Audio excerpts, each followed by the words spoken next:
Assalamu alaikum wa rahmatullah. Peace be upon you all. A very, very warm welcome on behalf of Center for Sustainable Development of Muslim World UK to this international webinar. The topic we have chosen today for discussion is the role of Zakah as an Islamic social finance tool in realizing SDGs. And we are very much excited of having a renowned panelist from different corner of the world for this session. And we have with us as the chair, Dr. Umar Faruq Ahmed. He is an associate professor of Islamic finance law, King Abdulaziz University, Jeddah, KSA. And at the same time, he is also the chairman of Center for Sustainable Development of Muslim World UK. I welcome our honorable chair for today's session. Honorable audience, we have with us as the keynote speaker is Dr. Aishath Muneeza. He is an associate professor of INCEIF, it is called International Center for Education Islamic Finance. It is a university in Kuala Lumpur, Malaysia. She was also a former deputy minister of both Ministry of Finance and Treasury and Ministry of Islamic Affairs, Republic of Maldives. And she played the role as the chairman of Board of Directors, Maldives Center or Islamic Finance Limited. I was the speaker in our studio. We have with us as the guest of honor, Professor Dr. Habib Ahmed. He is the chair of Sharjah Chair in Islamic Law and Finance, Business School, Durham University, United Kingdom. We have with us other panelists. We have with us Dr. Mohammed Omar Faruq. He is an associate professor, Department of Economic and Finance, University of Bahrain, Kingdom of Bahrain. We have with us Professor Dr. Muhammad Ruhul Amin. He is the global president, World Muslim Heritage Research Center, USA. We have with us Dr. Abul Nasser Al-Jasem. He is an associate professor at the Faculty of Economics, Mardin University, Turkey. And we have with us Dr. Nazrul Islam. He is a scientist, USDA from USA. So I welcome all of our honorable guests today in our international webinar. The topic we have chosen today, as I mentioned earlier, that is the role of Zakah as an Islamic social finance tool in realizing Sustainable Development Goals, SDGs. The potential size of the annual Zakat pool has been estimated between 200 billion to 1 trillion US dollar. And Zakat is much more prevalent than commercial Islamic finance. Elevating hunger, poverty, and inequality, promoting peace, and protecting the environment are central to the core Islamic principles known as the Maqasid al-Sharia. The Quran identifies 8 categories of eligible use for zakah, including helping the poor and needy, refugees and displaced people, and liberating those in bondage. Zakat thus aligns strongly with numerous SDGs, including no poverty, SDG goal 1, zero hunger, SDG goal 2, reduce inequalities, SDG goal 10, and others. Collaborating with zakat donors and administrators reflect the spirit of partnership for the goals SDGs goal 17. It is about much more than mobilizing finance. Zakat and Islamic finance have an underlying philosophy that embodies socially responsible development and is associated with a wide network for organizations crucial for promoting peace, development, and tolerance. So definitely we are expecting a very wonderful discussion next couple of weeks. So at this point of time, I'd like to request our honorable keynote speaker, Dr. Aishath Muneeza, to deliver his keynote speech, please. Much. Let me share the screen first.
Can you share? Can you see my screen? Yes, yes, yes, perfect. Okay. Thank you very much. Bismillahirrahmanirrahim. Alhamdulillahi Rabbil Alameen. Wassalatu wassalamu ala ashrafil anbiya wal mursaleen wa ala alihi wa ashabihi ajma'in. Ladies and gentlemen, Assalamu alaikum wa rahmatullahi wa barakatuhu. First of all, I'd like to thank the organizer, especially the chairman, Dr. Abu Faruq, for giving me this opportunity. And as you know, the topic of discussion today is about the role of Zakah as an Islamic social finance tool in realizing SDGs. So briefly, I would like to look at these areas today. Firstly, the general introduction and how Zakat and SDGs are related.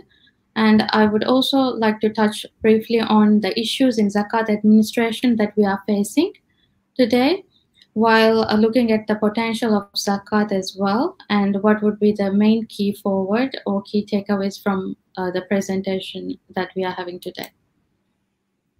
Now, if you look at the introduction, we know that Zakah is a ibadat matter as well as it falls within the ambit of muamalat, in the sense that it helps the society to get a lot of advantage in terms of having social justice. Now, if we look at how SDGs has started or initiated, we understand that this is a global initiative where a lot of countries participate in it, and it is a global initiative that needs to be fulfilled before 2030. And therefore, countries collectively as well as individually are trying to achieve this target. Even though while we are trying to achieve this target, we understand that COVID has posed more threats to achieve this target, and we are unsure whether we will be able to achieve what we targeted before COVID within the timeline given.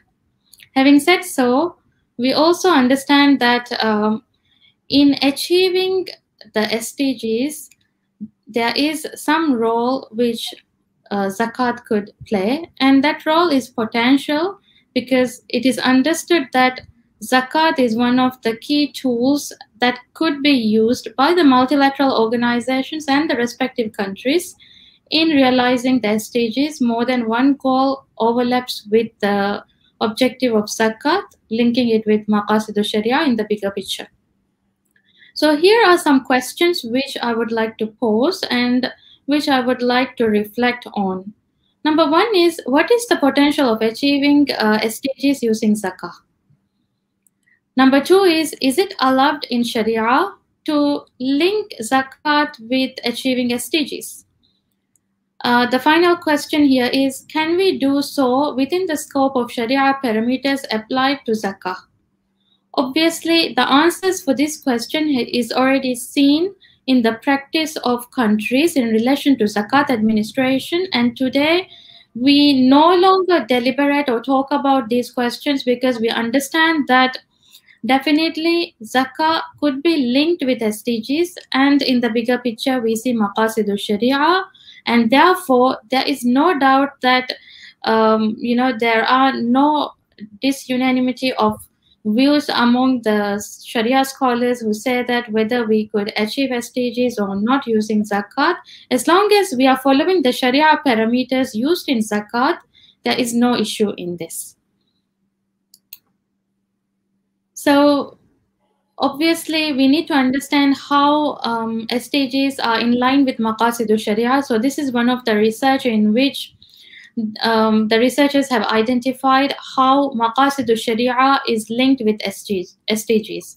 So in a nutshell, we find that from this slide, there is no reason why we can't align SDGs with Maqasid al-Sharia, because Maqasid al-Sharia is broad enough to cover the areas found in SDGs, and most of the SDGs are already covered as seen in this slide. Now, another thing that we have to understand is that why do we have to link Zakat and SDGs? Now, these are four tips or the reasons why we can link Zakat with SDGs. First is Zakat is a philanthropic pool too large to ignore. it depends on the number of Muslims. Some people put it in a simpler way, saying that as long as Muslims live in the world, definitely zakat will grow day by day, because it is a quasi muamalat and quasi ibadat matter, as some people see it. So therefore, the pool is too large, and effectively, if we utilize that pool, definitely it has so much potential that, as seen in during the time of our fifth caliph, Caliph Umar bin Abdulaziz, there could be no poverty and there could be no receivers of zakat in that sense. So next is zakat is highly aligned with the SDGs. So it is obvious that there are different SDGs which overlaps with the objectives of zakat, and the recipients of zakats are covered in SDGs as well. We will see that in the next slide. Next is UNDP has already begun harnessing zakat for SDG projects. So since the authors are from UNDP itself, they have articulated that in this article. They have done various projects with Basnas of Indonesia in finding out the potential of achieving SDGs through zakat, and the outcome of these projects have already shown that zakat and SDGs are compatible. So there's no doubt that we have passed the time where we were deliberating whether this could be done or not, but we have come to a stage that we have acknowledged that zakat can be linked with SDGs, and there are various types of advantages we get when we link zakat with SDGs. So that part is already confirmed. The final one is engaging with zakat is an opportunity for a wide range of stakeholders. So obviously, when it comes to Islamic economics, our stakeholders not only include people, we include environment as a stakeholder as well, and the definition of stakeholders are beyond of what we see in the classical times as including poor and widening the rich gap between rich and poor, using money as a form of way to mitigate those types of things we find in the society, which leads to social injustice. So from this slide, it is clear that we can map zakat with SDGs. And how to map it, as you can see from here, the Maqasid al-Sharia already aligns with different types of SDGs that we find. And as a result, the outcome we understand from here is that zakat and SDGs overlap with Maqasid al-Sharia.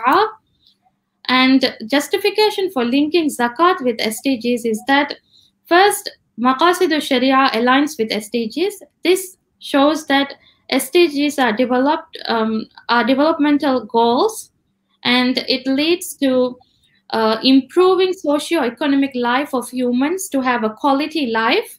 And this is in line with the Quranic verse 785, where the verse supports the sustainable development concept. And then finally, we have the fact that zakat strives to achieve maqasid al-sharia. So it's like in a circular motion where one thing leads to another and bring domino effect to the societies. So what we believe is that the UN SDG goals, as well as the recipients of the zakat, kind of overlap, and as a result, there are potential of zakat that is still untapped to realize, we can say, maqasid al-sharia as well as UN SDGs. So next is issues in zakat administration. So currently, if we look at the problems in zakat administration, you will find that in zakat administration, we find it is always about the local area in which you are situated.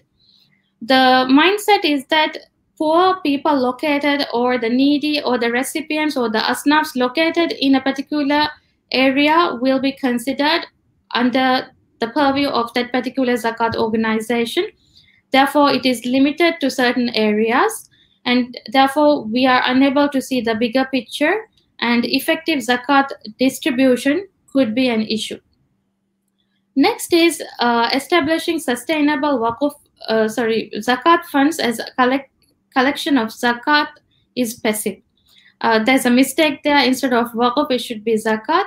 So establishing a sustainable zakat fund as collection of zakat is passive here simply means that it is very rarely that we see that zakat organizations strive actively to collect funds. Rather than that, the mindset we have today is that zakat is something that will be paid by the Muslims who are eligible to pay.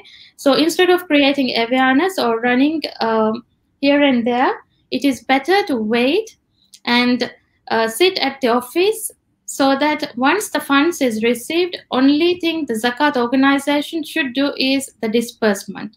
So in some areas, this is the practice which they follow, because they believe that no active role is required to collect funds in this area. So next is unable to have an effective mechanism to locate the most deserved recipients of zakah. So how do we know who are in our societies who must receive zakat?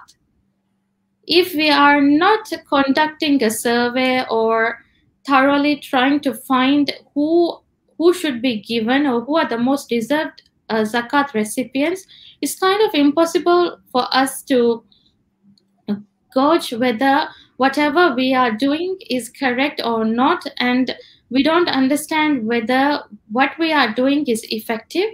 And there are many issues that lead to this.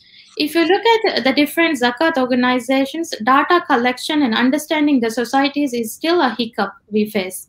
If you ask for data, for example, most of the zakat organizations are still unable to provide those data, and they don't study those data to find what needs to be improved continuously. So this is something we need to be mindful, and systematically we need to do this, as this could be a governance issue. So next is zakat fund is mainly used for consumption, and asnaf empowerment programs are limited. So if you look at different countries, how they manage it, they manage zakat funds differently, but the main idea is give the money, distribute the money. We don't care whether it is used for consumption or for other purposes, as long as it is given to the correct asnaf. So asnaf empowerment programs are something that we need to initiate. Next is inability to establish a ihsan-based registration system for asnaf to receive zakah. So this simply means that sometimes there are asnafs, when we interview them, they come and say, we feel that we are humiliated when the zakat registration processes are made. Simply because it depends. For example, imagine a single mother with children. So if that person goes to a zakat administration office to receive zakat, obviously cross-verification will be done. And in cross-verification procedure, there would be various types of interviews and various types of processes the person will go through. And depending on the interviewing officer, the way how the questions are asked, the way how the processes are done, the person might feel more shameful than, it could be better rather than sitting at home without receiving anything than going to a zakat office. So this is something we should be mindful, and these are some of the issues that we face in zakat administration today. So these are some of the issues. There are more than this, but due to the limitation of time, we will just discuss up to this. Now, what is the potential of zakat? So there is a lot of potential of zakat that we could tap, provided that we have the right technology, we have the right political will, we have obtained the right fatwas that we have to receive from the Sharia scholars to use zakat money in the proper way. And also, we should be able to unlock the full potential of zakat, provided that there is proper Sharia governance mechanisms followed in zakat administration. For example, at the end of the day, we need to conduct Sharia review, Sharia audit of whatever has happened to the funds, and we need to be stringent in application of governance standards, high level of governance standards, to have, not only because we are accountable in this world, but in Akhirah also we are supposed to be accountable for this type of money we spend in our societies, because it is ibadat matter as well. So provided that we do all these 4 things, we can definitely unlock the full potential of zakat. So the first thing we need to do is internationalization of zakat.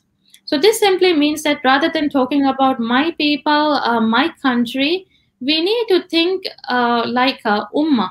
We need to promote brotherhood principles so that we would not say that the zakat money we collect in a specific location is for that specific location and would sit on it even though there aren't eligible asnafs in that particular area.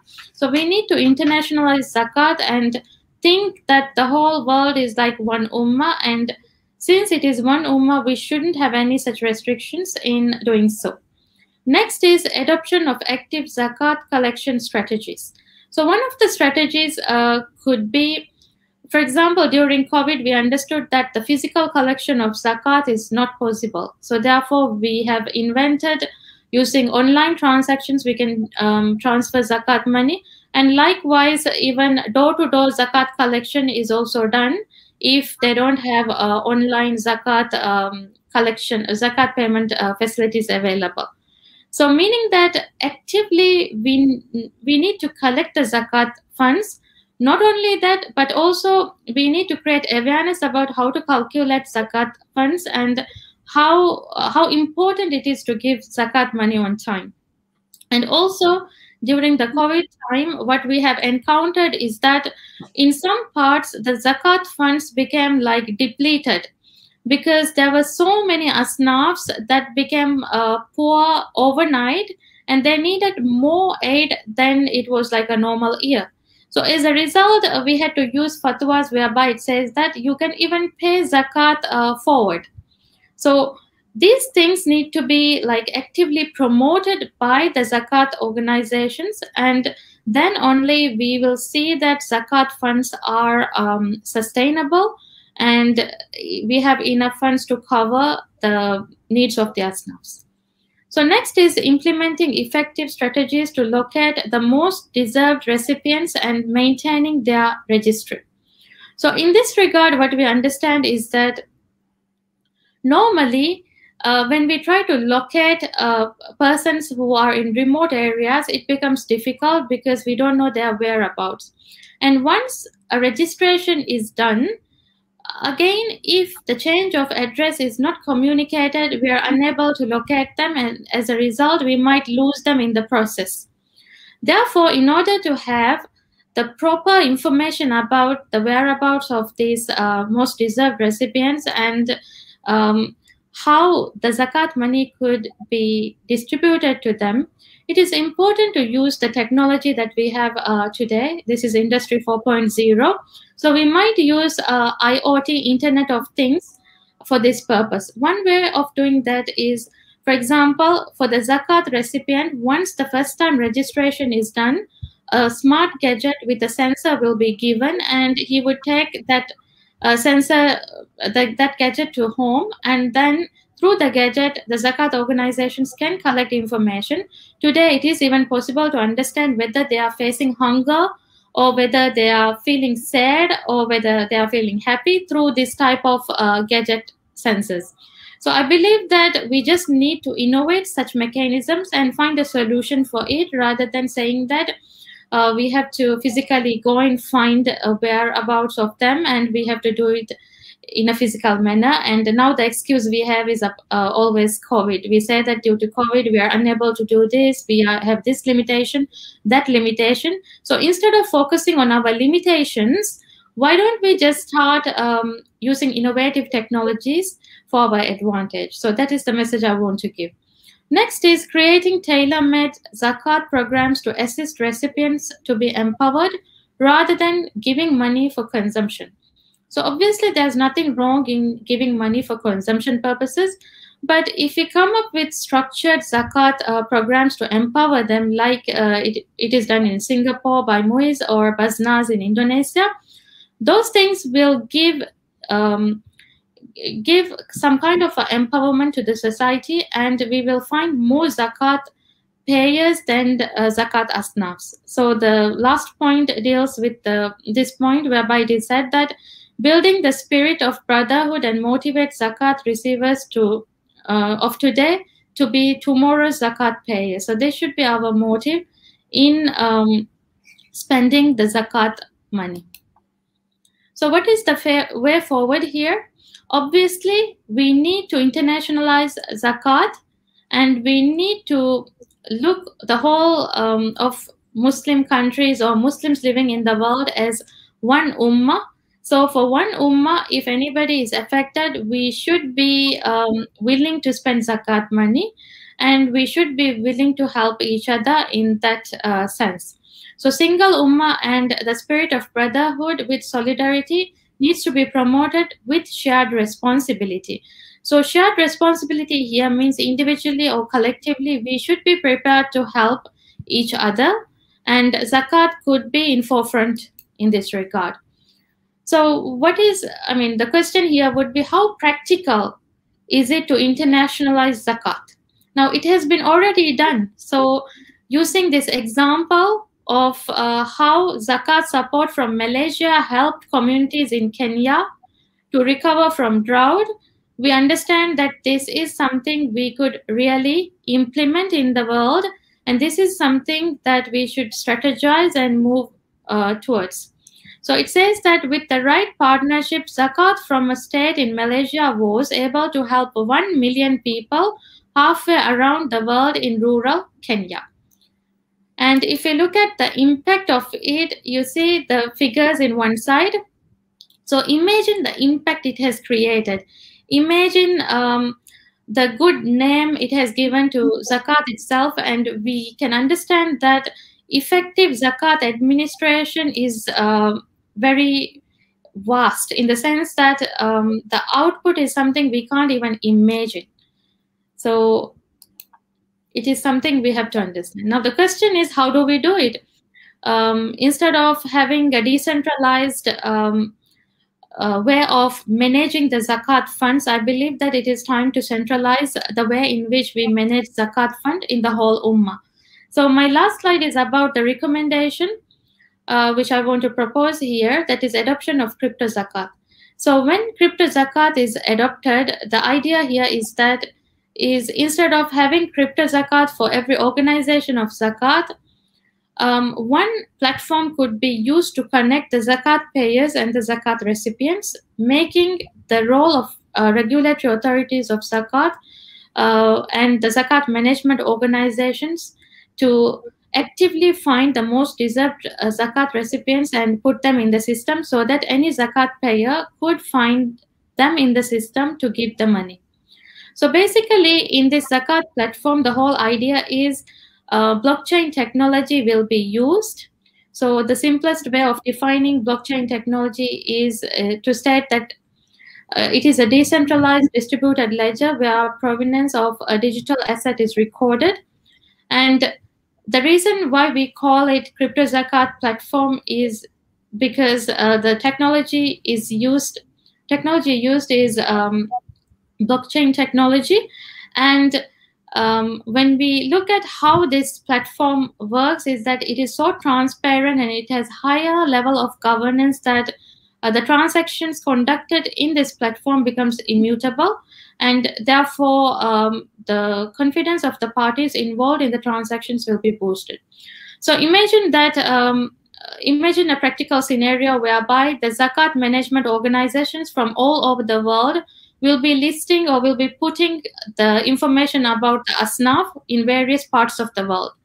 And from any part of the world, the zakat payer could be, and the zakat payer will have to first register in the platform and will have to have a digital wallet to do the transactions.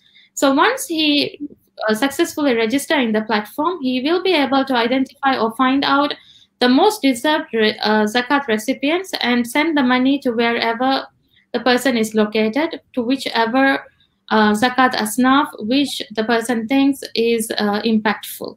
So this is something that we could use through technology. So another thing we can think of is when I told you about the humiliation made by some of the zakat organizations when people are registered to receive zakat could be mitigated through use of artificial intelligence.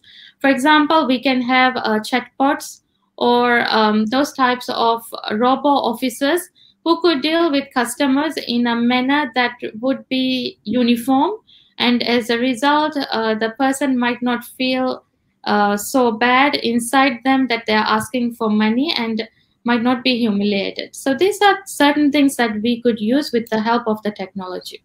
So with this, I conclude my presentation. Thank you very much. Wassalamu alaikum. Thank you very much, our honorable keynote speaker, for her wonderful presentation. The presentation was very precise, informative, and to the point.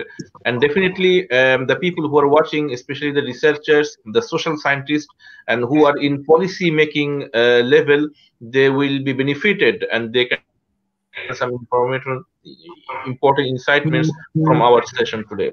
So again, I want to give thanks to our honorable keynote speaker for her wonderful presentation. At this point of time, I would like to discuss Dr. Mohammed Omar Farooq. He is an associate professor, Department of Economic and Finance, University of Bahrain, Kingdom of Bahrain, to deliver his speech. The floor is yours. Assalamu alaikum. Assalamu alaikum. How much time is for discussions? 10 to 12 minutes, please. Okay, that's fine. A'udhu billahi minash shaitani rajim. Bismillahir rahmanir rahim. I would like to express my gratitude to Allah subhanahu wa ta'ala for being able to participate in this excellent webinar, and also express my appreciation to the host to invite me as a discussant.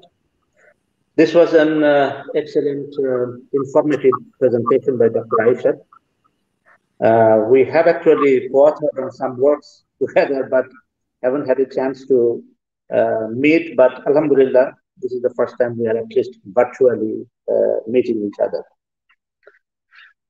In regard to the presentation itself, focusing on Zakah and in connection with the SDG goals, I would like to make some observations that hopefully both the presenter, keynote speaker, as well as others might take as some food for thought, and this requires some further elaborate discussion.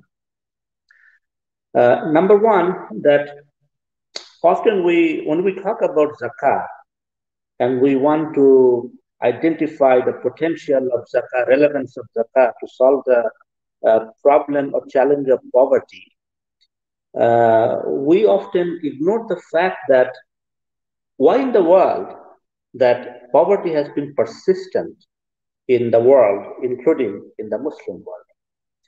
We have a nostalgic historical narrative that some point in history, some point maybe centuries earlier, there was a time when there was no poverty, it was eliminated through good leadership, good governance, and so on. But somehow, after that, that did not continue or sustain. And we ended up with the same kind of thing, that we have persistent poverty. Without actually diagnosing a problem and understanding the problem, when we try to solve it, usually it is not very effective.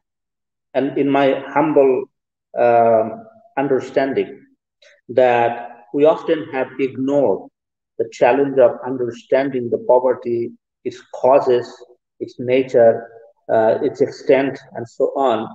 And then when we try to bring Zakah into the picture, we miss the boat by a long shot. So my first point would be that all of us who believe that Zakah is both an ibadah and a muamala, and it has definitely a very significant role to play.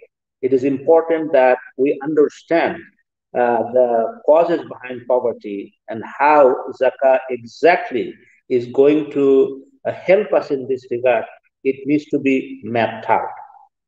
Because I have written some papers on these, published papers, including two papers, The Challenge of Poverty and Poverty of Islamic Economics, and another paper in the same line, and also some works on Zakah.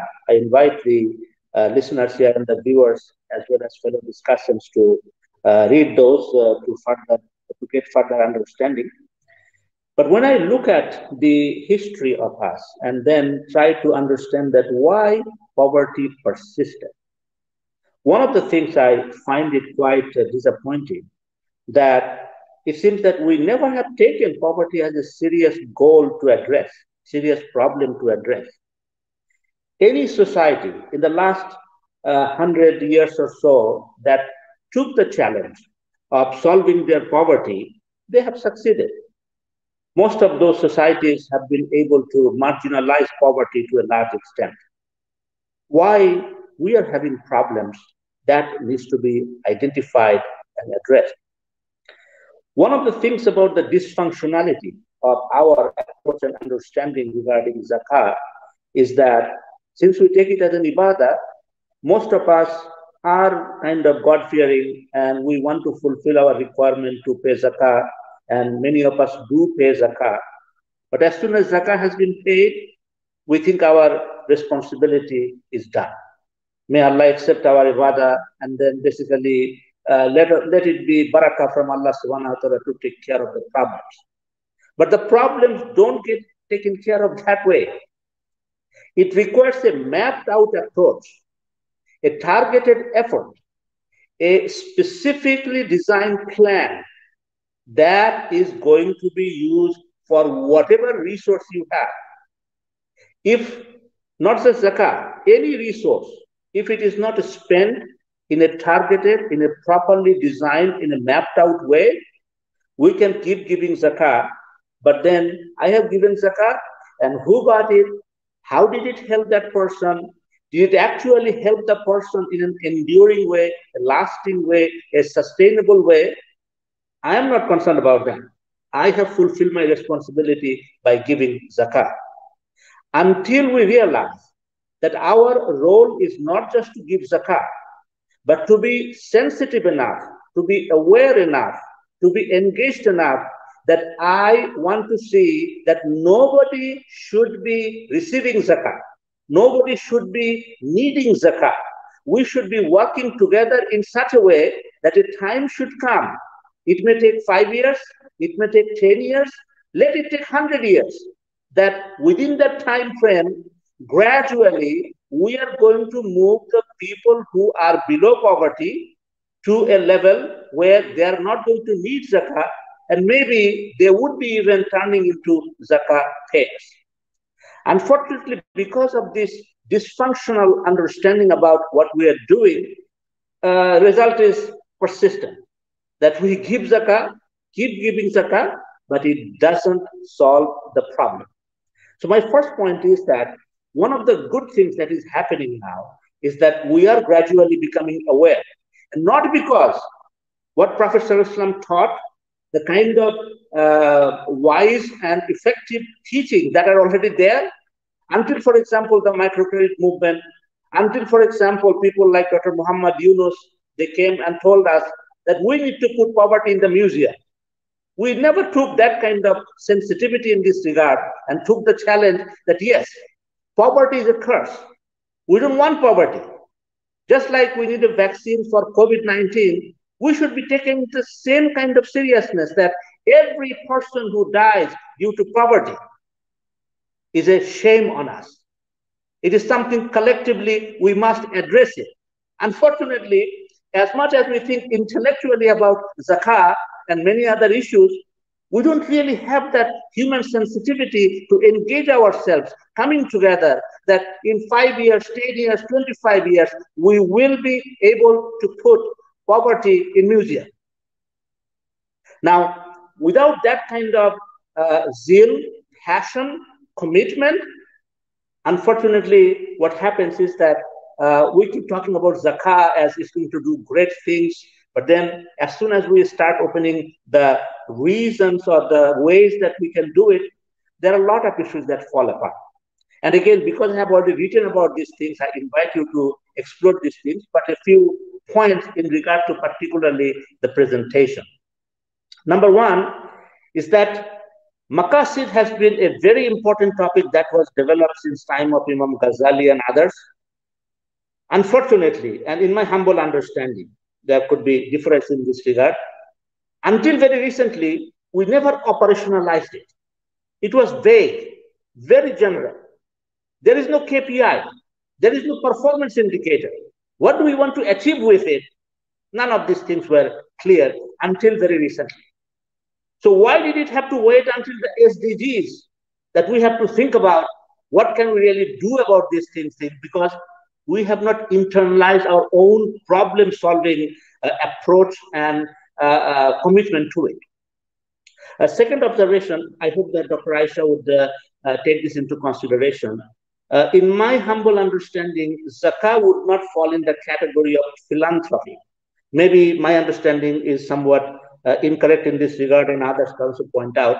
Philanthropy is in a different category, and Zakah, because it is incumbent upon all the eligible Muslims, it doesn't fall quite within the category of philanthropy. Even in the charity, it is in a different category than just sadaqah or other things. So it is important that maybe we should keep that distinction.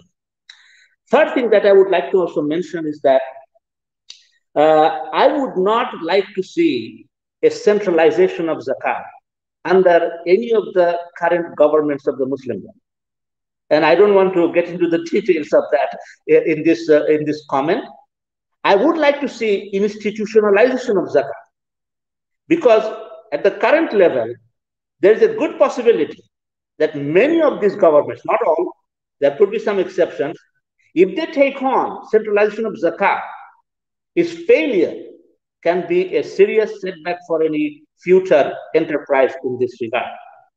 And with the level of corruption that exists and lack of good governance, this would be a very dangerous and risky proposition. So I would not talk about centralization of Zakah, but I would like to see institutionalization of Zakah at a different level. Also, I don't really have any kind of nostalgia or, how would I put it, a call for Ummah level thinking. I would like to see that. As Muslim, this is very much I would like. But if we wait for Ummah level consciousness and brotherhood, where there are lots of Muslims among ourselves who are killing each other, forget about Zakah. If we could just stop killing each other, that would be a great achievement. So we do not need to wait until that Ummah level consciousness. At our home, at our neighborhood, in our community, in our own nation states, even though I do not have to agree with the nation state structure, but that's what we have now. We do not need to wait until the Ummah level nostalgia to address these things, although anything, progress can be made in this regard would be great. There are a lot more things that could be said. I would like to again thank Dr. Aisha for connecting these discussions with SDGs, which is very much operationalized. We need to explore further, and inshallah there will be other opportunities in future to explore it. And once again, I invite you to read some of my works in this regard, where I have elaborated on some of these issues. Thank you. Assalamu alaikum wa rahmatullah. Thank you very much, Dr. Muhammad Umar Farooq, for his wonderful speech, though in very short and in very precise. أيها المشاهدون الكرام والضيوف الكرام، الآن يخطب أمامكم في هذه الندوة العالمية التي تنظمها بمركز التنمية المستدامة للعالم الإسلامي المملكة المتحدة الدكتور عبد الناصر الجاسم، وهو الأستاذ المشارك في الكلية الاقتصادية الجامعة المردينية التركية. فليتفضل الدكتور عبد الناصر الجاسم مشكورا. Honorable audience, at this point of time, you will have the deliver of a speech by Dr. Abdul Nasir Al Jasim. He is an associate professor at the Faculty of Economics, Mardin University, Turkey. The floor is yours, Dr. Abdul Nasir Al Jasim. السلام عليكم ورحمة الله وبركاته. شكرا جزيلا على هذه الدعوة. Thank you for Professor Aisha, Dr. Aisha. Thank you for Dr. Mohammed Al-Faruq. And I will be delivering this webinar mainly in Arabic, as my English is not as strong. But from time to time, I will give English translation of some of the terms I am referring to. I'm sorry for that, but أريد أن أتحدث عن دور الزكاة في التكافل الاجتماعي وإعادة توزيع الدخل بشكل عادل. ربما سأذهب في الموضوع إلى economic view، نظرة اقتصادية نوعا ما. الزكاة كما هو معروف هي عنصر أساسي من عناصر المنظومة الإسلامية التي جاءت لتحقق التكافل الاجتماعي وإعادة توزيع الدخل بشكل عادل.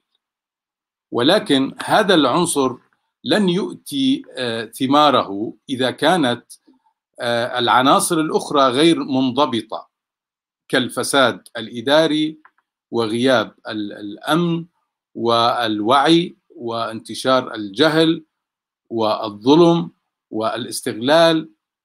ربما كما أشار الدكتور محمد منذ قليل هناك ترتيب أولويات، أو هناك عوامل كثيرة ستكون أو ستقف عائق في تحقيق الزكاة لغاياتها، أو في تحقيق دور الزكاة في هذا التكافل المنشود.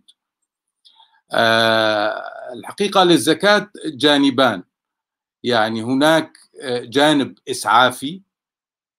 زكاة has two aspects. ambulatory aspects يعني جانب إسعافي فوري، وذلك لتلبية الحاجة الضرورية الملحة التي لا يمكن تأجيلها، ويتمثل ذلك بمصرف الفقير الذي لا يجد ما يأكل أو ما يسكن به، ومصرف عتق الرقاب الذي يتمثل اليوم بتحرير الأسرى، ومصرف الغارمين الذين أثقلتهم الديون، ومصرف في سبيل الله المتمثل بتأمين خطوط الدفاع الأولى وحماية الأوطان. There is another aspect, a development aspect، جانب التنموي يكون بعد تحقيق الجانب الإسعافي، ويهدف إلى تحقيق التكافل الاجتماعي وتوزيع الدخل بشكل عادل. ويلاحظ هذا الجانب من خلال الفروع التالية. مثلا Islam made the payment of zakat or alms to needy relatives، يعني جعل الإسلام دفع الزكاة أو الصدقات للأقربون. الأقربون هم أولى بالمعروف إلى الأقارب والأرحام المحتاجين، أولى من دفعها إلى الأبعد. كذلك الإسلام جعل دفع الصدقات والزكاة في البلد الذي يوجد فيه المال. located money is located، يعني في البلد الذي يحتاج المال أولى من نقلها إلى بلد آخر، وهذا ما يسمى بالاكتفاء الذاتي لكل بلد. كذلك ذهب أغلب الفقهاء إلى أن الفقير أو المسكين يعطى من الزكاة ما يكفيه، ربما لمدة عام، سواء كانت الزكاة نقدا أم عينا. ثم ذهب بعضهم إلى إعطائه ما يغنيه ربما العمر كله كمشروع، أو يعني طريقة لتحصيل الدخل المستمر، كشراء آلة أو افتتاح مشروع أو إلى ما هنالك. أيضا جعل الإسلام المقدار الواجب إخراجه من الزكاة متناسبا مع الجهد الذي يبذله الإنسان. كلما قل الجهد زاد مقدار الواجب دفعه كزكاة. فمثلا الأموال التي يتعب بها الإنسان، يتعب بجنيها، يجب يعني تجب الزكاة فيها بمعدل 2.5%. أما الزروع مثلا والثمار، وهناك يعني تكاليف كأجور السقي ورعاية وإلى ما هنالك، تزداد النسبة إلى 5%. وإذا اعتمد على المطر في سقايتها فتزداد إلى 10 وهكذا. إذا هناك ربط بين الجهد والجهد المبذول ومقدار إخراج الزكاة. This is all indication of the importance of the fair distribution of the income. كل ما تقدم وهناك الكثير يشير إلى يعني أهمية التوزيع العادل للدخل. هناك أمر آخر وهو الاستثمار في مال الزكاة، استثمار أموال الزكاة في مشاريع، يعني investing zakat funds in projects with renewable rents، يعني أن تستثمر أموال الزكاة في مشاريع ذات ريعية متجددة. وناقشت المجاميع الفقهية هذه القضية ولهم فيها آراء متعددة. مهما يكن إن مثل هذه المشاريع ستؤدي بلا شك إلى تحقيق المجتمع المتكافل. في النتيجة وفي الخلاصة، الإسلام aims to economic development of all kinds. الإسلام يهدف إلى التنمية الاقتصادية بكل أنواعها. إن كان الفرد فقيرا لا يملك رأس المال، فإن مؤسسة الزكاة بإمكانها أن تؤمن له التمويل الأساسي لمشروعه.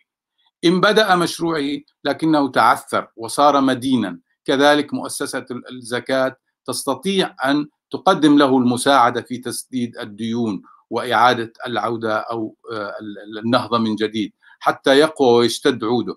عندها يصير هو مطالب برد الجميل وأداء الزكاة إلى مستحقيها، ليساهم هو أيضا بدوره بالتنمية المتكاملة وبناء المجتمع المتكافل. هذا على مستوى الفرد. فكيف لو كان هذا العمل كما أشارت as Dr. Aisha mentioned، لو كان العمل منظم على مستوى the countries or the أمة، على مستوى العالم الإسلامي. نأمل ونتمنى من الله تعالى أن يسدد آراء يعني صانعي القرار ويتوجهوا نحو المقاصد الحقيقية لدور الزكاة في الحياة الاجتماعية والحياة الاقتصادية. شكرا لاستماعكم وشكرا لتفهمكم. أشكركم وأحييكم الدكتور عبد الناصر الجاسم لخطبتكم الجميلة. Thank you very much, Dr. Abdul Nasser, for your wonderful speech. I would like to invite at this point of time Dr. Nazrul Islam to deliver his speech. He is from United States of America. He is a scientist by profession.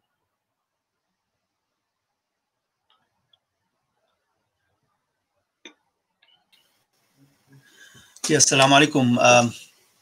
Jazakallah khairan for giving me this opportunity.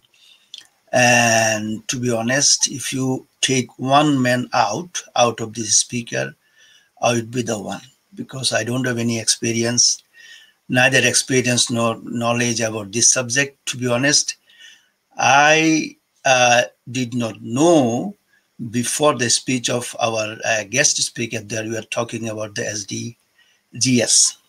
So please forgive me if the things that I'm going to talk is not very much relevant to what we Sister Aisha presented. Having said that, I thought we are in the three-step process of Zakah. One is the motivation to collect the Zakah, and the second one basically collection, and the third one will be the distribution. To be honest, in our subcontinent, if we take an example, people are still do not consider Zakah as a rights of the poor. People think this is the mercy. And in this regard, if you see that people are using this as a tool for their political gain, and as Brother Farooq mentioned nicely. So this is really difficult to move from the Ummah concept unless there is a big change in our governmental system. And it is really too ambitious to make the things as on the basis of Ummah. Because of this, you cannot send the money without informing to the government institution. And if goes through them, 100% might be consumed before reaching to the potential recipient. So that really too ambitious, I should say. But what I am thinking, but listening to the lecture from our sister, it could be a micro village concept. Instead of considering the whole ummah, you can take within the country a small space, a small place, so that you can apply those things, not as an for consumption, but to grow it further. So you don't need to go back to that micro village next time. So this is one of the concept, I think, as a layman point of view. As I said, I don't have any publication on these things. I published the paper on biotechnology. And so I don't have the any idea of what I'm talking about now. The second thing, and that I did not see with the presentation as well, with the discussion with other panels, we are talking about the Zakah, but at the same time, the Western country people are using the tax. So why Zakah is more useful tool than tax? This is one. And for example, last year I paid $15,000 tax, and then Donald Trump paid $950. You know, so looks like that the rules is there, but implementation is not in a way to give money to the poor man like me, but it is basically giving money to our president, Donald Trump, $950 he paid for the last year. So this is another way of thinking that how this, I mean, I was reading a book regarding this wealth distribution, and they're talking about the Guinness index, something like that. I was reading a paper on this Guinness index, something like that. So in social welfare country, sometimes, I mean, especially the communist country, they think that all the wealth belongs to, I mean, the government. So there is no difference between the poor and the rich. On the other hand, the capitalist country, they are using tax, but it's still the gap between the poor and the rich is increasing rather than decreasing. So with that, actually, as I said, I don't have any other things to say. What I basically did, I have some, while I am getting ready for this, the panel discussion, I did a study about what is Zakah, why it is called purification, why it called it to grow, you know, those kind of things that I never came to know that is something that it grows. And I was listening to the lecture of Mufti Man, and he told that the portion of the Zakah that we put forward is called the Habba, that means seed. I never heard of these things before. So one of the meaning of Zakah is grow. I was thinking how it grows, because I'm giving away some of my wealth to the people, how it grows. And so after watching his lecture, and I found that this is really very fantastic. So that was what I have in mind. And Jazakallah khairan for giving me an opportunity. I should be rather a good listener rather than speaker in this panel. Jazakallah khairan. Yeah, thank you very much, Dr. Muhammad, for your speech, though it is very short and very precise. At this point of time, may I invite Professor Dr. Muhammad Ruhul Amin. He is the Global President, World Muslim Heritage Research Center, USA, to deliver his speech.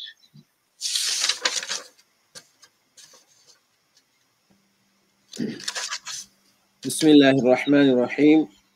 Alhamdulillahi Rabbil Alameen, wal aqibatu lil muttaqeen. Wassalatu wassalamu ala rasulihil amin wa ala alihi wa sahbihi ajma'een. Respected keynote speaker, Dr. Aishath Muneeza, Hafizahullah. Respected chair, Dr. Abu Umar Farooq Ahmad, Hafizahullah. And respected guest of honor, Professor Dr. Habib Ahmed, Hafizahullah. Honorable discussant, and my beloved moderator. Assalamu alaikum wa rahmatullahi ta'ala wa barakatuh. First of all, I would like to extend my gratitude to Almighty Allah subhanahu wa ta'ala, and also to the organizer for inviting me to this noble webinar, which is titled Role of Zakah as an Islamic Social Finance Tool in Realizing SDGs. So, respected brothers and sisters, we know that Islam is a complete code of human life. And everything have been discussed elaborately in Quran and Sunnah. And Zakah is one of the important pillars of Islam. And Allah subhanahu wa ta'ala, whenever mentions Salah, Salah is physical ibadah, ibadah badaniya. And Zakah, it is financial ibadah, ibadah maliya. And Hajj, it is includes both financial and physical.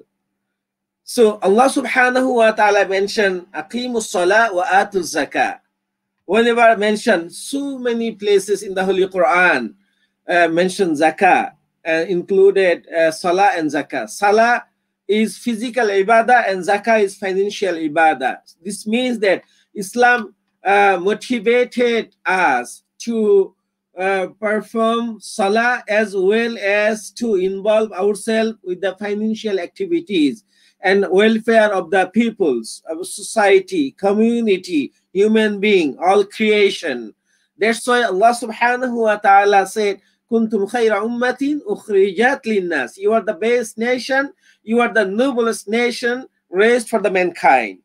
So we are the beneficial. And Islam has clearly commanded us and made it obligatory to transfer of our wealth, not to put in one hand, to decentralization of wealth. That's why Allah subhanahu wa ta'ala said, وَأَتُوا الزَّكَاةَ وَأَتُوا الزَّكَاةَ.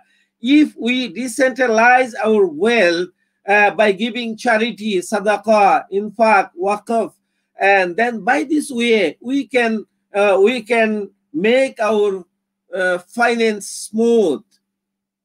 So Islam in this regards made the 5 maqasid. Maqasid Sharia, purpose of Sharia. Purpose of Sharia, it is very important.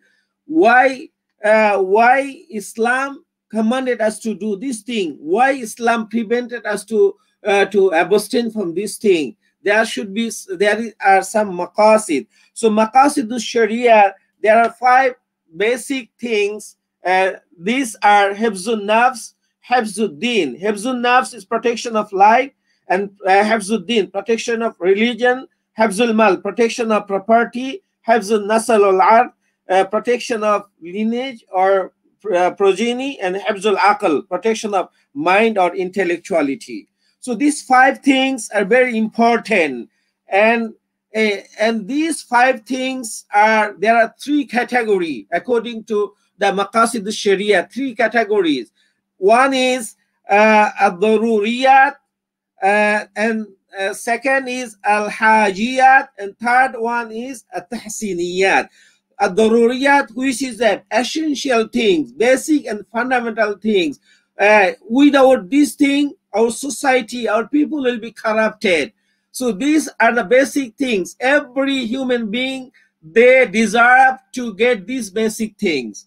And second is complementary, tahsiniyat. And third one is luxurious. So according to Islam, and at the same time, SDGs goal, the basic things to ensure basic things, SDGs, or sustainable development goals, these United Nations working to ensure these basic and fundamental rights of human being, and not only human being, for all creation, to ensure these basic needs, basic fundamental rights. These are 5 rights, basic. So right of shelter, right of clothes, right of eating, and right of treatment. These basic and fundamental things to ensure this thing, SDGs goal. They have a plan, long-term plan, 2030. they want to achieve this thing. But Zakah system, it is very unique system. Our keynote speaker, Sister Aisha, nicely discussed on this topic. You know that Zakah, it is proven tool to alleviate poverty and hunger. You know that this is not only theory that we are saying, it was practically proven during the rule of Umar radiallahu ta'ala, second Caliph, and also the fifth Caliph of Islam, Umar ibn Abdulaziz radiallahu ta'ala anhuma. There was no one eligible to receive Zakah money.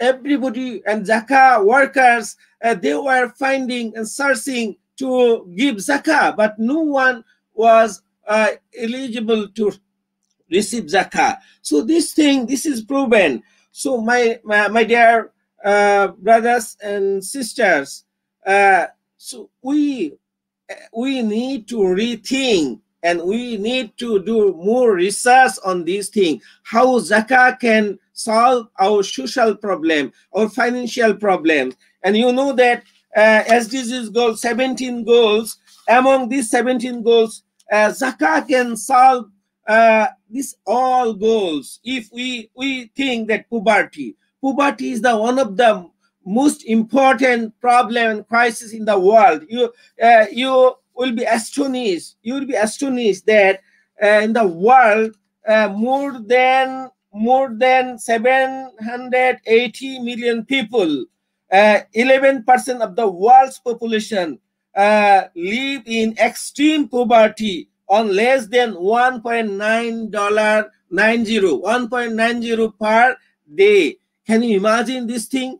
And you know that even though in United States we think that it's a great country, but in DC, United States, the most of the people, 7,000 people, more than 7,000 homeless in DC. 14.9% in DC are food insecure.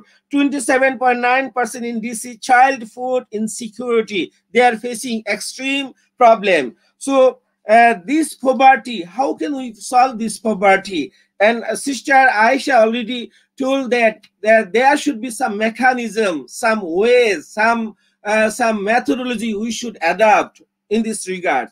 And I support her concept, the Ummah concept. This Ummah concept, it is great concept. Even though Brother Abu Umar, he said that this let us think locally. But I think that our OIC, Organization of Islamic Conference, they can think about this if they cannot implement 100%, but we can, let us start. Thousands mile journey starts with the first step. Let us think, let us dream. If we don't have a dream, then how can we implement this thing?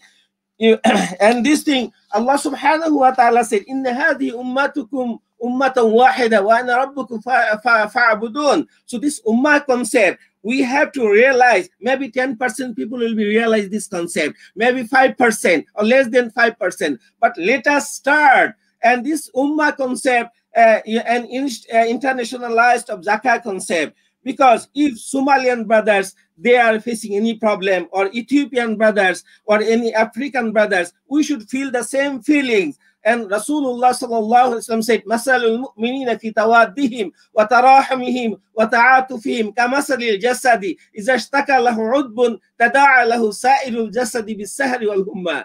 So this feeling, love sharing feelings, we should be like one body. If anyone our body feels ails, then we should feel this thing, the pain. And so Zakah, we have to think how we can manage Zakah. So Zakah collection and motivation to give Zakah. A lot of people, they don't know, even rich people, they don't know how to pay Zakah. So motivation, collection, and distribution, these three things. And we have to analysis about the Zakah collection body. We can make this centrally and zonal, and then district level and local. and there should be expert, and they will be thinking there should be the international ulama scholars. They will be fixing the haddul kifaya. Haddul kifaya. What is haddul kifaya? And by this way, we can solve this problem. And there is a close connection with Zakah and SDGs goals. Suppose poverty alleviation and hunger, prevention of hunger, good health, and this is very much Islamic guidance also to solve this problem: quality education, gender equality, clean water and sanitation, affordable and clean energy, economic growth, and also inequality, sustainable cities, and sustainable consumption, climate change. This everything Islam does think, and Islam is very conscious about solve this problem. So let us work together and make Zakah as a important tool to prevent poverty and to eradicate poverty, hunger, and the social problems. And thank you, Dr. Ruhul. Yes, we can do, inshallah, if we think. And let us start from now, inshallah, and let us force OIC to do work on this, inshallah. Jazakumullah khairan for inviting me, and Jazakumullah khairan for your beautiful arrangement. I would like to thank the organizer for inviting me such a beautiful webinar. May Allah subhanahu wa ta'ala give us tawfiq to think about our ummah. Amin. أقول قولي هذا واستغفر الله لي ولكم ولسائر المسلمين. السلام عليكم ورحمة الله وبركاته. Thank you very much, Professor Dr. Ruhul Amin, for his wonderful speech. We have been waiting to hear from our honorable guest of honor, Professor Dr. Habib Ahmed. Before going to him, may I invite Muhammad Zakir Hussain. He is a doctoral researcher, agricultural genetic engineering. I may be wrong in pronouncement of the university, Negdi Umar Halitz Meir University, Turkey, to say a few words within 3 or 4 minutes, please.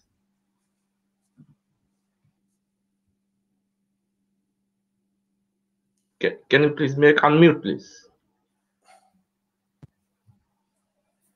Thank you very much, Honorable Chair of the session, and Chair of thanks. And I am very happy to have a scope to talk here. And this is your brother Muhammad Zakir Hussain from. I'm basically from Bangladesh. Right now, I'm pursuing my PhD degree in Nide Omar Halis Demir University, Nide, Turkey. So, as I'm the younger one here, and basically the honorable prominent scholar, those who have delivered their speech, the age of the son of everyone on average. So, as from my point of understanding, what I have realized, the management of Zakah in Bangladesh, as the prominent scholars already disclosed this, the necessity of management of Zakah, especially the institutionalization of Zakah in the Muslim world.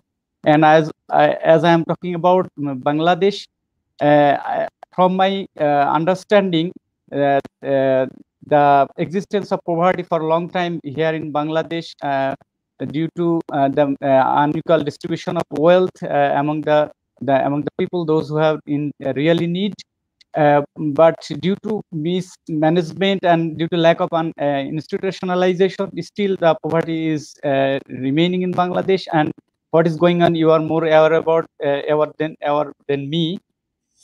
So from my position, I'm trying to work on Zakat management, and I have an organization named IZAMPA, Implementation of Zakah as a Means of Poverty and Annihilation.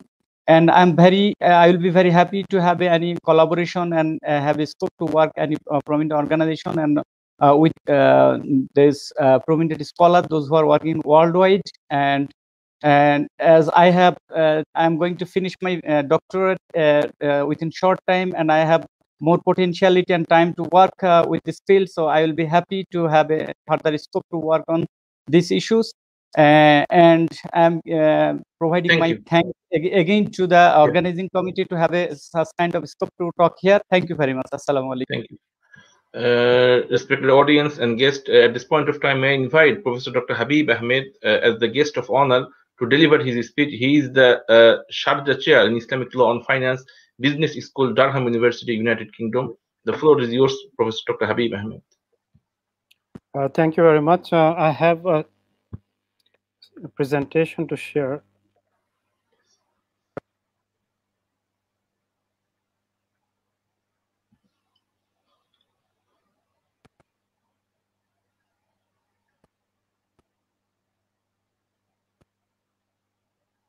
Can you see the screen?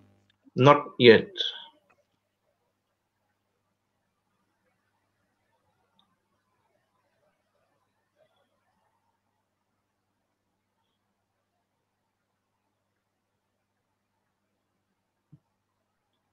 Can you see the screen now?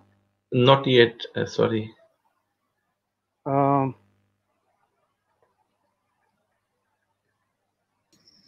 After sharing, you have to go to the actual presentation. Yeah, I'm trying to do that.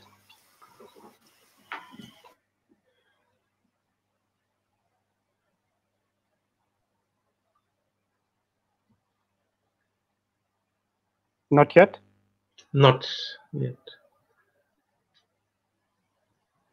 I think it's not working. So let me just continue without the screen. I had some very interesting graphs to share, so I'll not be able to do that, unfortunately. I don't know if I should try the final time, and then if not, I will. And I understand that it will be taking, it's saying something here. Share screen. Press the share screen, and then yes. once you find it, you choose it from there, the presentation you want to share, and then go to that file. Don't wait in that screen. Go to the exact file and enlarge it, and you can present it by looking at the screen where you have the actual presentation. No, it's giving me a message. Chrome has lost permission to capture your screen. So I think there's a problem. Okay, let me just continue without the presentation. I'll try to maybe talk around the, so I had some graphs to show. Unfortunately, I'll not be able to share that.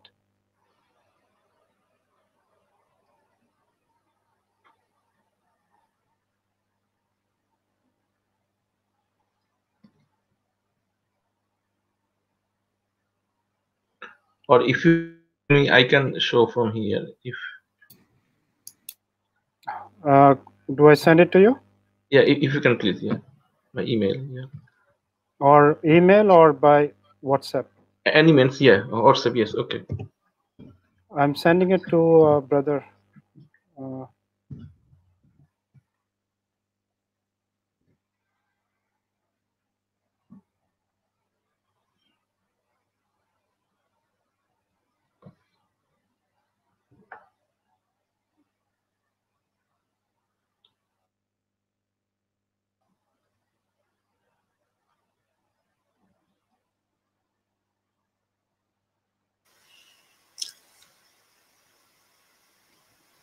So, Brother Khalid, while we are getting ready with that presentation, we can ask our the guest speaker to give some highlights of the question that we raised, for example, taxation.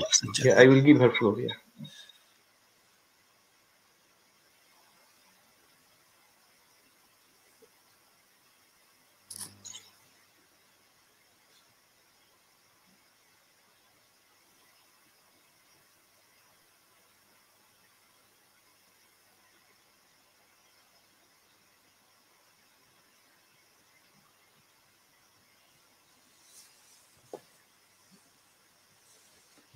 Yeah, I've sent the presentation.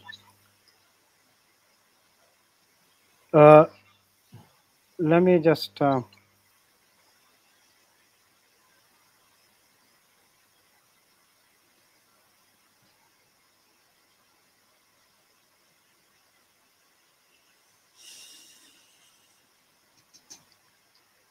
While the presentation is loaded, I think I can start. Okay, please.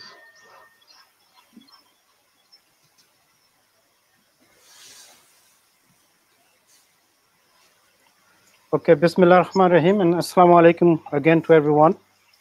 First of all, I want to thank the organizers for inviting me on this very important topic, role of Zakah as a tool, Islamic finance tool in realizing the Sustainable Development Goals. Now, in terms of the background, as was mentioned by Sister Aisha, SDGs are something which has been agreed upon by all the countries of the world through the United Nations. And when it was launched in 2015, they already mentioned that the SDGs are very ambitious and they will require a lot of resources. And during that time, a UN report estimated that the gap to finance the SDGs would be close to 2.5 trillion US dollars annually. And this would be mainly in developing and emerging economies. Now, of course, with the COVID, this number has increased further. As we know that COVID has pushed back the progress of SDGs significantly. And these gap has to be in some ways filled by from different sources. Not the government cannot do it itself. The private sector has to be involved. And also the third sector, which includes nonprofits, also should be involved. And of course, in Muslim societies, Zakah is one of the potential sustainable source of funding, especially the social goals of the SDGs. And as was mentioned, there are different estimates of the potential Zakah which can be collected annually, which runs into hundreds of billions of dollars. I've done my estimation, and it can be somewhere between 125 to close to $300 billion. There was an IDB estimate which even talks about close to 1 trillion US dollars.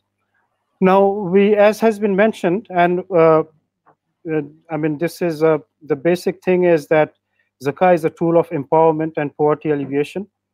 And I think Sister Aisha had very nicely shown links between the SDGs and Zakat. I think when we look at SDGs and Zakat, there are three primary SDGs which directly link to Zakat, and these are no poverty, no hunger, and inequalities. And then we have some other supporting SDGs like good health, good education, affordable housing, clean energy, which also supports these primary SDGs of no poverty, zero hunger, and reduced inequalities. Now, if we look at the achievement, and that's where the graph actually came up, this was taken from an annual report of SDG the progress report, and I had collected some figures for the OIC member countries, 56 OIC member countries, in terms of their progress in goal number 1, no poverty, goal number 2, zero hunger, and goal number 10, reduced inequalities. We see that of the 56 member countries, only 5 member countries of OIC, they are in some ways achieving the goal of no poverty. So the remaining 53 countries, actually they are facing challenges to meet these goals. So for hunger, actually none of the OIC countries are meeting the goal of zero hunger. And we have only one country of the 56 countries meeting the goal of reduced inequalities. So we see that there's a significant gap in terms of what the objectives of SDGs are and the current status of OIC member countries. There was another graph, very interesting graph, which I wanted to share with you. And this relates to the income inequality. And it is actually, I was also very surprised to see this graph. And this graph was taken from World Inequality Report 2018. That's the latest they had published. And there they show the top 10% income going, sorry, GDP going to the 10% of the households. So the richest 10%, how much of the GDP goes to them. In Europe, or how much is the wealth or the income going to them. In Europe, the top 10% of the population, they get 37% of the income.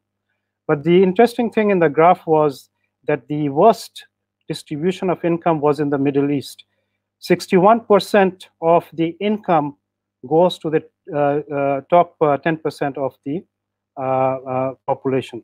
Now, this means that the distribution of income actually gives different countries and different regions. The worst is in the Middle East, where 61% of the income goes to the top 10% of the rich households. Now, if you look at this, that means that the zakah is not working at the macro level.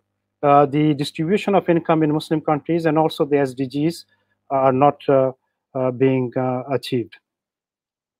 Now, of course, there is a gap in terms of the potential and the reality. And Sister Aisha and also the brothers who commented on her presentation, they have identified a lot of gaps. I think the concept is there, and we know that in history it was done well. The problem is of implementation, definitely. And of course, there have been different suggestions which have been given in terms of implementation. I think, as was mentioned, there are three key issues. There are problems related to collection, there are problems related to disbursement and impact, and the final problem relates to the organizational issues in terms of implementing zakah during contemporary times. Now, in terms of zakah collection, I think the problem is that most of us give our zakah as individuals. It is not being institutionalized, so the impact is not there. Individuals pay zakah in a dispersed manner, and Dr. Omar Farooq mentioned about this, that once we have paid our zakah, we are not worried about the impact. And actually, if you're paying zakah individually, I don't think we can expect any impact. It has to be institutionalized. The zakah collection has to be done by an organization, and the implementation has to be planned in a way that it can create impact.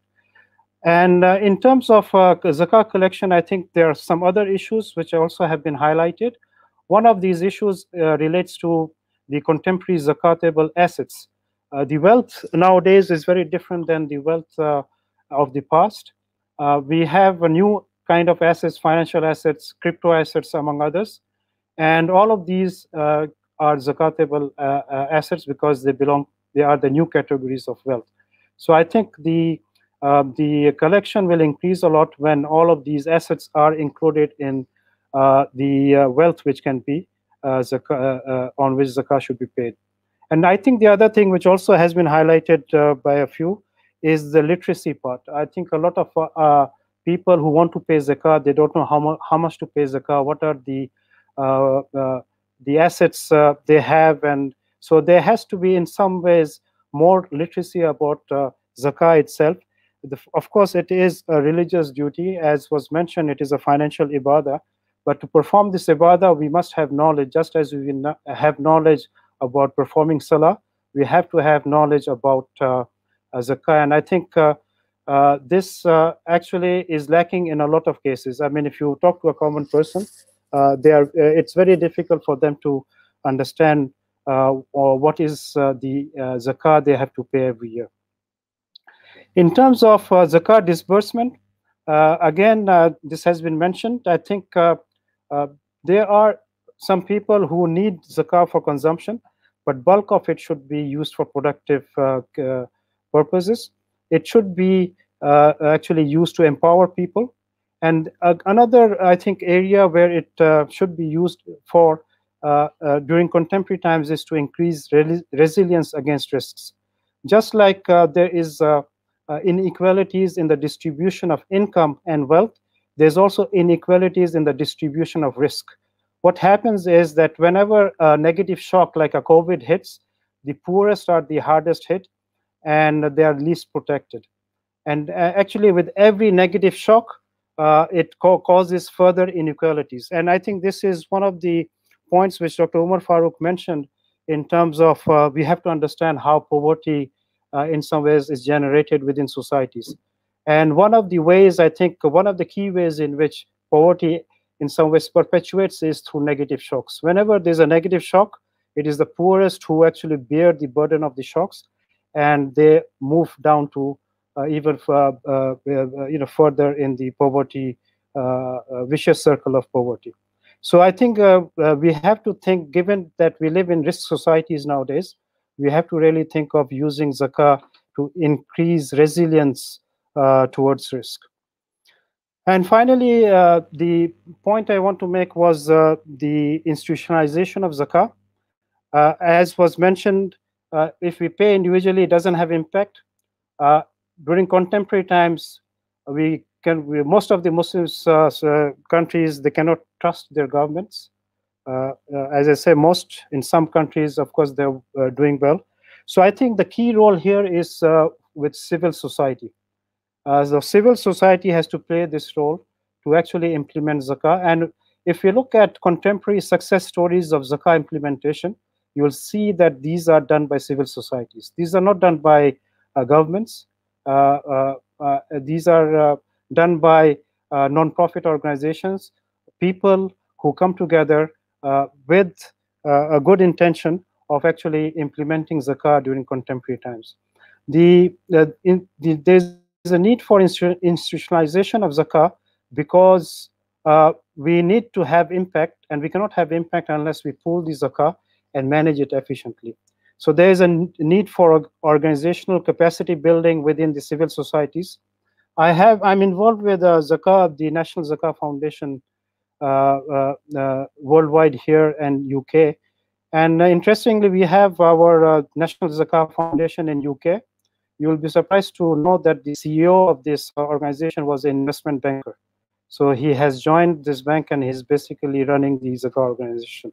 So we need to have professionals who come and run these organizations because it is actually in some ways a complex organization. If you think of the collection and if you think of the distribution and the impact, these need skills and knowledge, which I think in most Zakah organizations it is lacking. Of course, there are issues about efficiency and effectiveness. There are issues about transparency. I think one of the key problems with a lot of non-profits in Muslim world, both Waqf and Zakah, and we face this a lot when we do research, is lack of transparency. You have to understand that these Zakah organizations and Waqf organizations, they are built on trust, and you cannot build trust unless everything is transparent. And the other important issue moving forward is to introduce technology and digitalization. And this was highlighted by Dr. Aisha. And finally, I think if we institutionalize Zakah, one of the benefits we can get is that through this civil society institution, we can actually educate people about Zakah. Before I end, I just want to mention a few things about the COVID SDGs and Zakah. As was mentioned, the COVID has affected the SDG achievement significantly.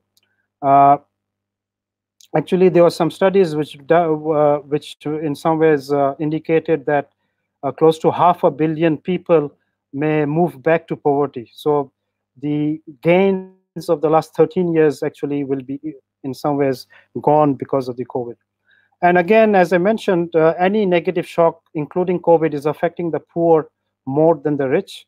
And actually, if you look at the statistics, the rich, they have increased their wealth during COVID. And recently, I saw that the 10 richest persons in America, their wealth increased by $540 billion during 2020. So while most of the people were losing jobs, the 10 richest people in America, their wealth increased. The increase was $540 billion. Now, the interesting thing is, and this relates to COVID and also Zakah, that one of the impact of COVID has been on civil societies also. For example, in UK, the charities, they actually were some estimates that they will lose 4 billion pounds in donations because the income of people have gone down. And another estimate indicated that maybe close to 60 to 70% of the charities will close down because their incomes are in some has gone down because a lot of people have lost their income. Now, interestingly, Zakah is not income-based; it is wealth-based. Usually, income goes down, but the wealth, it is more or less stable than the income. So when it comes to zakat, we noticed that the zakah actually was not affected. Zakah organizations were not affected like the other charities.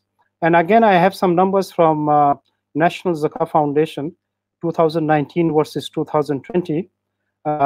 And the number of applications for people who wanted to receive zakah, it increased from 7,000 plus to 19,000 over 1 year.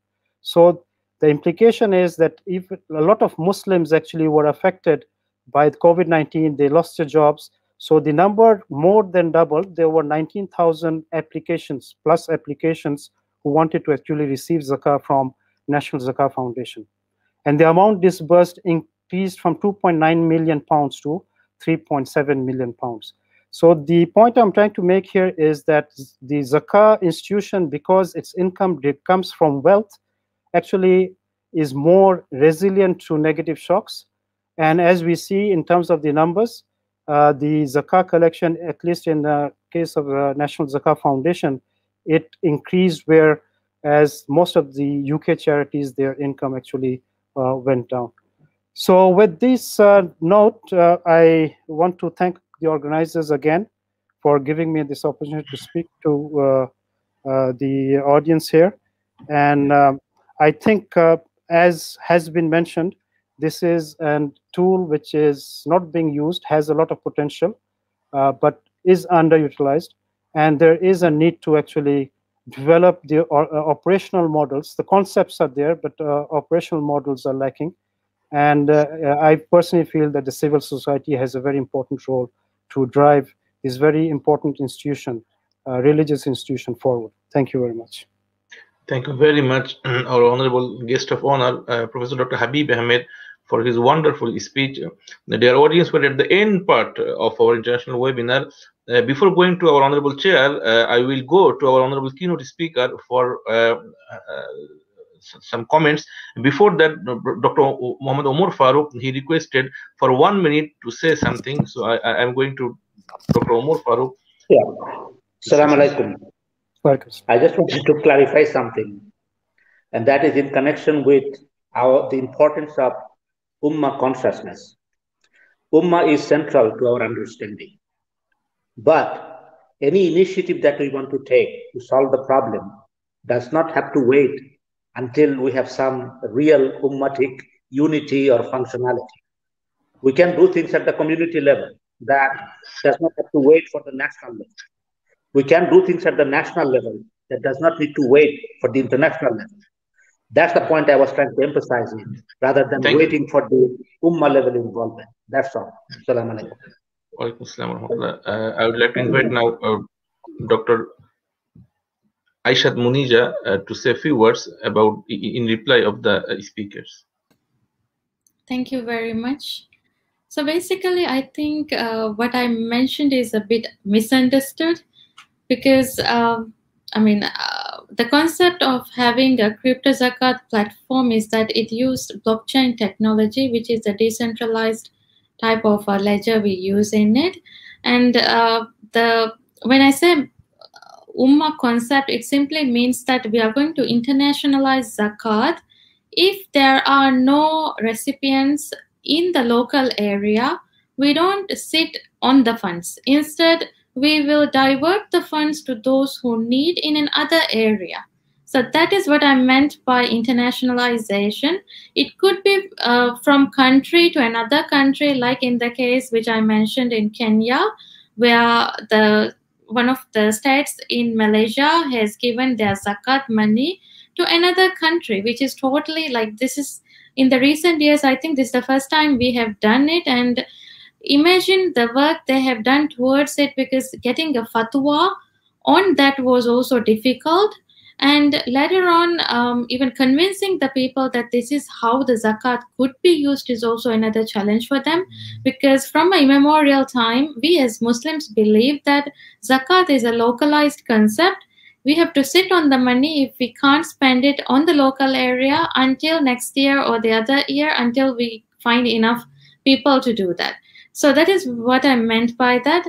So basically, if we adopt the crypto zakat concept, we are saying that the information is fed into one system, and that enables anyone located anywhere to the autonomy to pay zakat to any organization they want, or any recipient they want, without any restrictions.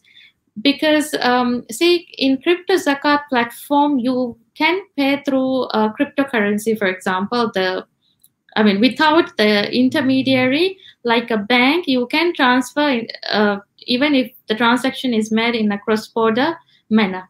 So I was presuming that the idea of cryptocurrency and the blockchain technology is understood. Maybe that's the mistake I did.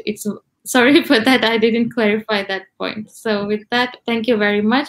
It was very enlightening, and I hope that through this deliberations and discussions, we would be able to take zakat to next level, and we will be able to see the full potential of zakat in future, inshallah.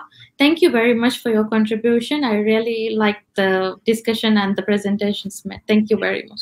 Thank you very much for your further clarification. At this point of time, I would like to invite our Honorable Chair, Dr. Umar Faruq Ahmed. He is an Associate Professor of Islamic Finance Law, King Abdulaziz University, Kingdom of Saudi Arabia, to say his remarks as the chair of this session. Okay.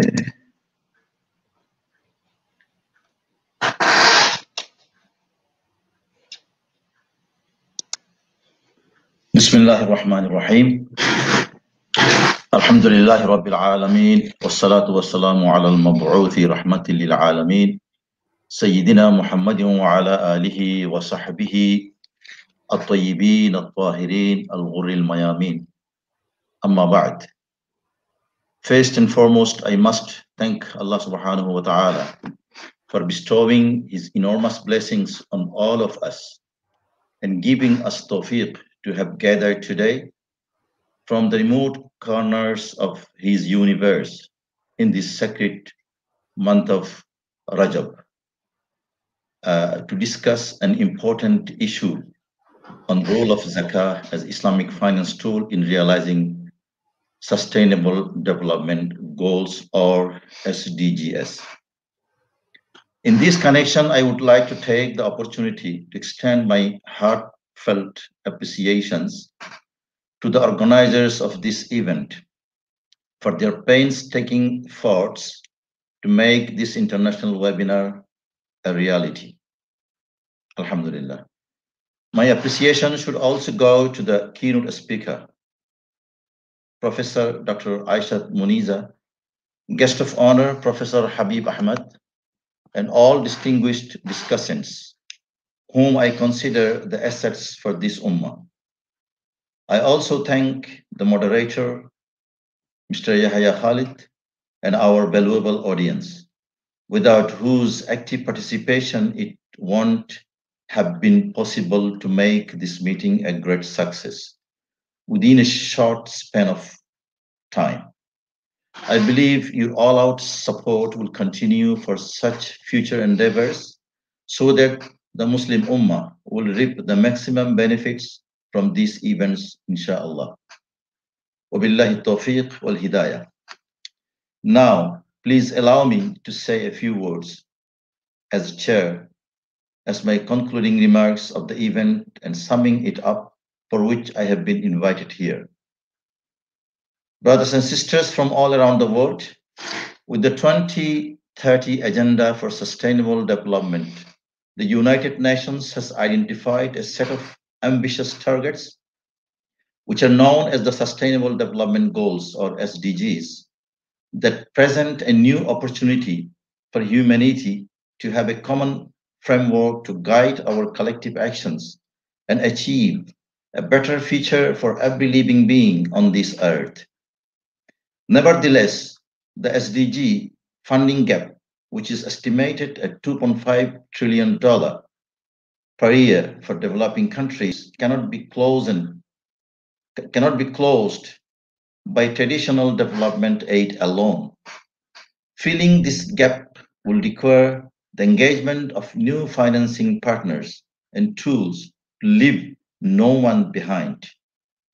This is where Islamic social finance in general and Zakah in particular can play a crucial role and offer governments a strong, non-traditional source of financing to advance their SDG implementation.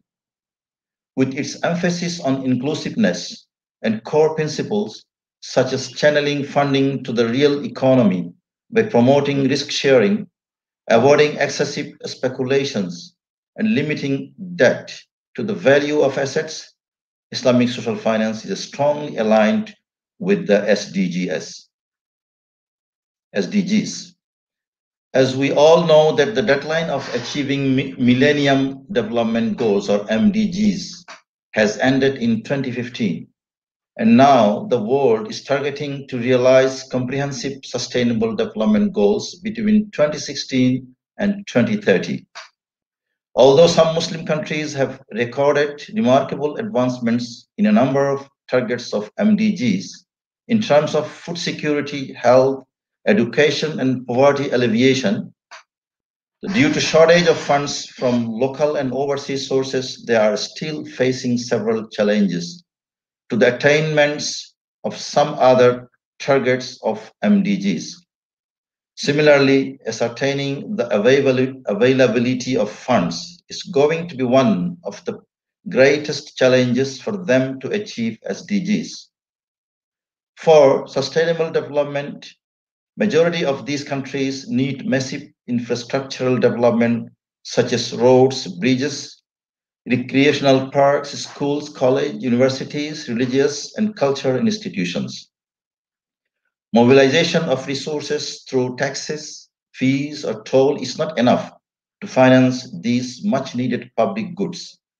Therefore, finance by individuals as well as by institutions such as private, public, NGOs is very important. It is historically evident that Zakah played a colossal role of socio-economic development in the Muslim societies. These institutions are still capable of offering a universal solutions to achieve SDGs. Zakah, being an Islamic social finance tool, has significant potential to address marginalization and vulnerability when directed towards locally driven programs promoting social and economic inclusion. It is one of the largest forms of wealth transfer to the poor and needy in existence. It is now a global phenomenon of relevance, and not only in Muslim majority countries. Governments of a few countries currently take the responsibility for collecting and distributing zakah on a mandatory basis, while several other countries, including Bangladesh, have established governmental agencies to receive zakah paid on a voluntary basis. However, when linking zakah as tool of Islamic finance, Islamic social finance in realizing United Nations SDGs, we need to consider a few things. First, zakah is a philanthropic pool too large to ignore. Second, zakah is highly aligned with the SDGs. Third, UNDP has already begun harnessing zakah for SDG projects. And fourth, engaging with zakah is an opportunity for a wide range of stakeholders. So let's see how zakah is too large to ignore. The potential size of the annual zakah pool, according to World Bank report in 2016, although that data is a bit old, at least we can use it for the time being. The potential size of the annual Zakah pool has been estimated between 200 billion and $1 trillion, according to Mr. Ubaidullah and Shirazi in 2015 and the World Bank and IDGB in 2016. The precise amount paid is difficult to ascertain, as much of the payment of Zakah is done informally, direct from the Zakah payer to the recipient, according to the UNDP and business, and often in goods rather than cash. Zakah is much more prevalent than commercial Islamic finance. According to the Pew Research Center, 98% of Muslims in Indonesia, for example, report observing Zakah, while the market share of Islamic banking is around 6%, according to the IFSB. The pattern is similar across many countries. Considering the estimated $2.5 trillion annual gap in SDG financing, as reported by the World Economic Forum, a funding source that may be as large as $1 trillion per year cannot be ignored. Then now let's examine how Zakah is highly aligned with the SDGs. Relieving hunger, poverty and inequality, promoting peace and harmony, and protecting the environment are central to the core Islamic principles we know as Maqasid al-Sharia. The glorious Quran identifies 8 categories of eligible recipients of Zakah, which includes the poor, destitute and needy, refugees, displaced people, and liberating those in bondage. From this perspective, Zakah aligns strongly with numerous SDGs, including SDG 1, that is no poverty, as have been mentioned by Professor Habib Ahmad and others. SDG 2, that is zero hunger. SDG 10, that is reduced inequalities, and others. Collaborating with Zakah payers and administrators reflects SDG 17, which is the spirit of partnership for the goals. It is about much more than mobilizing finance. Zakah, being an effective tool of Islamic social finance, has an underlying philosophy that embodies socially responsible development and is associated with a wide network of organizations crucial for promoting peace, development, and tolerance.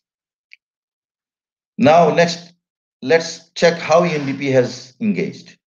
Through an innovative partnership, UNDP Indonesia, for example, has partnered with BASNAS, the National Zakah Collection Body, to harness Zakah funding for SDG-related projects. Let's see how the partnership works. BASNAS collects funds as per its organizational mandate. BASNAS makes grants to the UNDP to implement projects, and the UNDP implements projects in accordance with the UN Charter and the UNDP's global policies. Also, the UNDP, in keeping with its principles and policies, makes no presentations about religious laws and will never discriminate on the basis of religion. It only accepts grants on terms consistent with its global principles. The first major collaboration between BASNAS and the UNDP was the installation of micro hydropower plants, which bring electricity to more than 4,500 people in 4 remote communities. This is part of a larger renewable energy project supported by the Global Environment Facility. Future planned projects using Zakah funds include support to livelihoods in those communities with newfound access to electricity and the protection of biodiversity. Through such projects, it is possible to see Zakah's potential for supporting productive capacities of individuals and communities, and not just consumptive or humanitarian activities, such as the payment of hospital bills and disaster relief and so on. In addition to implementing project funding by Zakah, the UNDP can also provide much valued technical assistance to Zakah organizations and governments on enhancing the effectiveness of Zakah collection and administration and linking Zakah with the overall SDG strategies. Let's see how can we engage Zakah as an opportunity for a wide range of stakeholders. First, Muslims who pay Zakah should play an effective role by paying Zakah through formal organizations rather than directly, that have been mentioned previously, our guest of honor and or the keynote and also by the keynote speaker and also Dr. Faruq. Second, we need to raise awareness about the link between Zakah and the SDGs by talking to the Zakah organizations to which we contribute and asking them if they are aware of the SDGs and how their contributions support the goals. Third, we should encourage Zakah organizations to explore using funds collected to support productive development activities that enhance people's livelihoods. Zakah collecting bodies can partner with development institutions as implementation partners and sources of overall technical assistance. In this regard, development partners can engage with Zakah collectors, Ameli, and contributors as a new and alternative source of funding and partnership to reach communities that need it most. Fourth, the respective governments can integrate Zakah into their SDG financing plans. And finally, the donor agencies can seek out Zakah institutions as new co-financing partners. In a fast developing middle income G20 countries such as Indonesia, the UNDP has focused on how to unlock the abundant resources available and channel them to where they are needed most. A new report guides Islamic organizations, development professionals, and governments on how to harness the power of Zakah and other Islamic funding and finance to achieve the SDGs. Brothers and sisters, Zakah as an Islamic social finance tool has the potential to play a major role in supporting all 4 SDGs I have mentioned at the outset. That is SDG 1, no poverty, SDG 2, zero hunger, SDG 10, reduced inequalities, and SDG 17. Given the magnitude of the SDGs and the important role that can be played by Zakah in particular, and Islamic finance tool in general, in supporting their implementation and ensuring more robust and inclusive growth, the opportunity to more closely link Islamic finance with sustainable development cannot be overemphasized.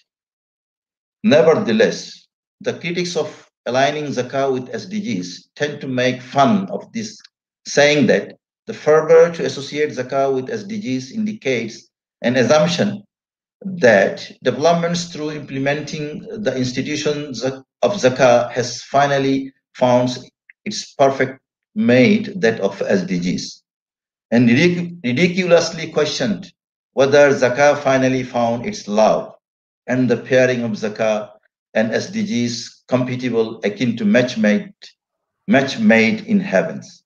Yeah. I left this criticism with my audience to respond if they disagree with this other side of the coin. Yeah.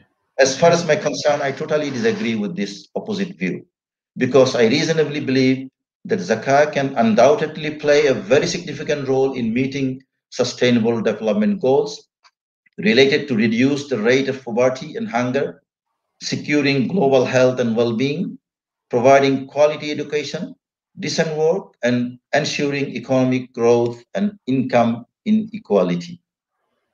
I earnestly hope that today's August webinar will act as a platform of acquiring knowledge for all of the participants, and all of us would be benefited from what we have been able to achieve from its outcome. And I look forward to having more international webinars on different issues faced by the Ummah. Again, I thank you all for your all-out support through joining this noble initiative. Please don't forget to place your valuable suggestions and constructive criticisms to the organizers so that by learning from their mistakes, they can improve the quality of their future webinars to make them more beneficial, vibrant, and results-oriented forums for all of us. May Allah subhanahu wa ta'ala grant us wisdom, vision, capability, and dedication to rise to meet our difficult challenges. Since the Muslim Ummah have been evolved in the language of the glorious Quran as best of the community or Khair Ummah. Last but not the least, I thank you, my honorable audience, for having patiently sat through my chair address, and particularly the guest of honors and all the participants of today's webinar for their valuable suggestions and giving us the way forward. Thank you so much. Thank you. أقول قولي هذا وأستغفر الله لي ولكم فاستغفروا إنه هو الغفور الرحيم. With the final remarks of our honorable chair and thanking you again, I would like to conclude the session here. Thank you very much all again. Assalamu alaikum wa rahmatullahi wa barakatuh. Wa alaikum assalam wa rahmatullahi.